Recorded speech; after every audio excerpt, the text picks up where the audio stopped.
The words of Jesus. You are the light of the world. A city on a hill cannot be hidden. Carry a profound message that resonates with the heart. It is a reminder of the power of goodness and faith in the lives of those who follow his teachings. Like a light that pierces through the darkness, we are called to shine in the world, not to hide our light or let it be dimmed by the challenges and hardships we face.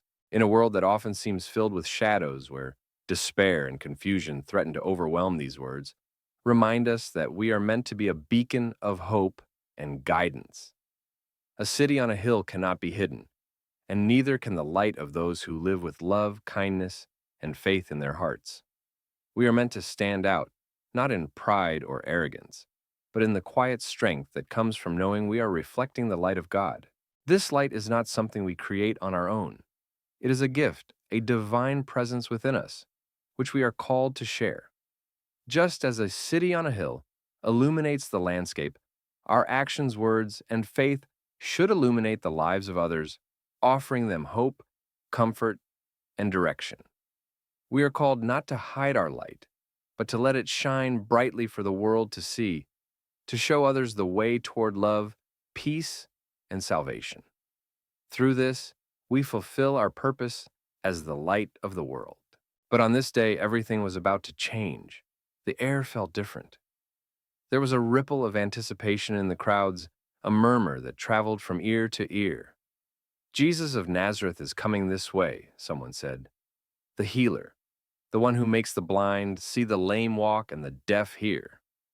Bartimaeus, though blind, had heard tales of this man.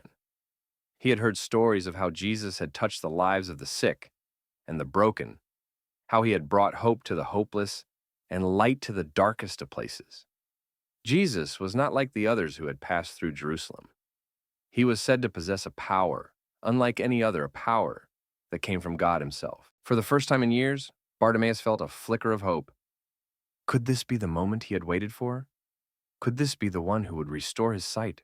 As the crowd grew larger and louder, Bartimaeus' heart raced.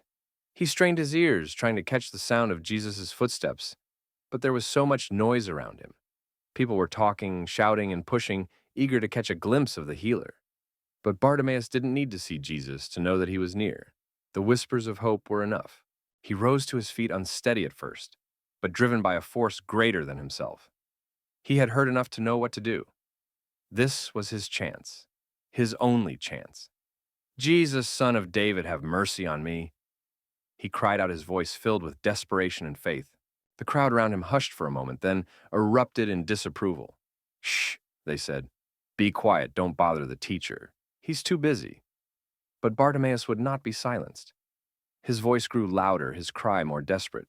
Jesus, Son of David, have mercy on me. The louder he cried, the more the people around him tried to push him back to make him disappear. But Bartimaeus was not deterred. He had spent too many years in darkness, too many years ignored, too many years wishing for a glimmer of light. This was his moment, and he would not let it slip away. And then in the midst of the chaos, something miraculous happened. Jesus stopped. The sound of his footsteps halted, and in that silence, Bartimaeus knew he had been heard. Call him, Jesus said to those around him. The people who had once tried to silence Bartimaeus now turned to him with a different tone. Take heart, they said. Get up, he is calling you. Bartimaeus could hardly believe it.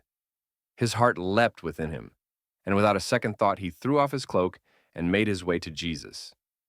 Though he could not see, he moved with a purpose, guided by the sound of Jesus' voice.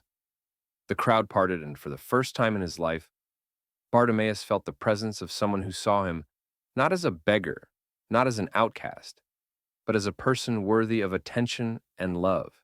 When Bartimaeus reached Jesus, the Lord looked at him with eyes filled with compassion. What do you want me to do for you? Jesus asked. Bartimaeus, though trembling with emotion, found his voice. Rabbi, I want to see. Jesus, full of mercy, replied, Go, your faith has healed you. And in that instant, something incredible happened.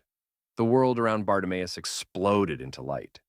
The darkness that had enveloped his life for so long was gone. Colors danced before his eyes, the blue sky, the green trees, the faces of the people around him, all were now visible to him in their full beauty. The world was no longer a blur. It was alive, vibrant, and full of wonder. Tears of joy filled Bartimaeus' eyes as he looked around, overwhelmed by the miracle that had just taken place. He had not only received his sight, but had experienced a transformation of his very soul. He had cried out to Jesus in faith, and in that moment, his life was forever changed. But Bartimaeus did not just leave the scene. No, his heart was filled with a deep gratitude, and instead of going on his way, he chose to follow Jesus. He became one of his disciples, walking beside the one who had given him the gift of sight, and more importantly, the gift of eternal hope. As the crowds dispersed, they couldn't help but talk about what they had witnessed. "We've seen a miracle today," they said. "The blind man can see." The story of Bartimaeus spread like wildfire, and many came to believe in Jesus because of the powerful testimony of the man who had once been in darkness, but was now walking in the light.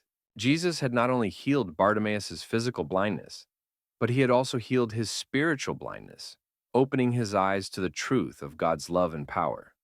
The miracle was not just about sight, it was about the transformation that occurs when one encounters Jesus. Bartimaeus' life was no longer defined by his blindness, but by the light of Christ that now shone brightly in his heart. In the end, this story serves as a reminder that no matter how deep our darkness may be, no matter how many years we may have spent in the shadows, Jesus is always near, ready to heal and restore. All we need to do is cry out in faith, and he will answer. The blind man's story is not just a historical account. It is a message of hope for all of us, a message that when we reach out to Jesus, he will open our eyes and bring us into his marvelous light.